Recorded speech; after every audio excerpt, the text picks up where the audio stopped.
এই রোজা থেকে এগুলা কি ভাঙাচোরা করতে লাগছেন বলো তো তোমরা?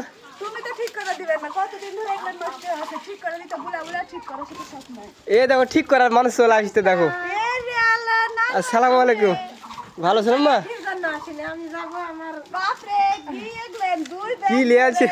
এক সংসারের জিনিস সব হাড়ি বাতিল বাড়ি পাতিয়ে খুশির কাছে যাচ্ছেন? কোচির কাছে যাব। আমার এখন আমার মায়ের দুটা বিটির জায়গা, বিটির বাড়ি দুটা, বুঝলে? যাবা তুমি? এতদিন একটা বিটির বাড়িতে আসছে, এখন দুটা বিটির বাড়ি যাবে। রাজশাহীতে যাচ্ছে তো না? ওরে বাবা রে, যে লাভ মারিছে। দেখি ছোট ছোট হাড়ি পাতিল, দেখো আমার বোনের সংসার করবে, ছোট হাড়ি ভাত রান্না। একা একা মানুষ কি খাবে আর? আসলে আমার বোন পড়াশোনার জন্য রাজশাহীতে গেছে, সেদিন বাসা খুঁজলাম আমার বোনের জন্যই, তাই না আম্মা? আমাদের জন্য না। অনেকে কারণ করছে আপু গ্রাম থেকে শহরে কি জন্য যাবেন, আসলে আমরা শহরে যাই না, আমার বোনের জন্য বাসা খুঁজেছি, আমার বোন পড়াশোনা করবে, আর আমার মা আমার বোনের জন্য কিছু দিয়ে যাবে। ওখানে নিয়ে যাবেন নাকি আজকে আবার? যাবেন? খেলি তো। ঠেলি তো দাও, যাওয়ার জন্য। আচ্ছা, বাড়িতে যাওয়ার সঙ্গে বাড়িতে আছেন নাকি? দাও দিনে তোমার বেটিরা এটা ভাঙে চুরে সব এলাকার হয়ে গেছে একবারে। ঠিক করে দাও। ঠিক করে